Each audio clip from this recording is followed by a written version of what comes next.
Io sono a dir poco sconcertato da quello che purtroppo viviamo ancora oggi.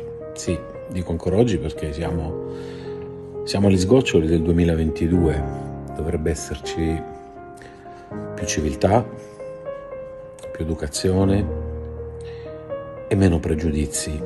Vivere quello che viviamo ancora oggi negli stadi italiani, per me, che sono un uomo di calcio, amo il calcio e ho fatto del calcio il mio lavoro associandolo ad un'altra mia passione, mi fa tanto male perché come dice sempre il mio amico Ronaldinho, il calcio è divertimento, è gioia, è spensieratezza, e vivere in modo così esasperato una partita di calcio, offendere con insulti razzisti.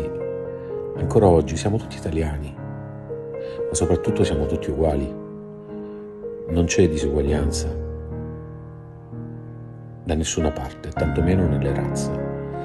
Perciò, caro tifoso bergamasco, se sei frustrato, se hai difficoltà a vivere, ti consiglio una buona seduta, anzi più di una buona seduta terapeutica, perché stai male, vivi male e fai vivere male anche l'altra gente che ti circonda.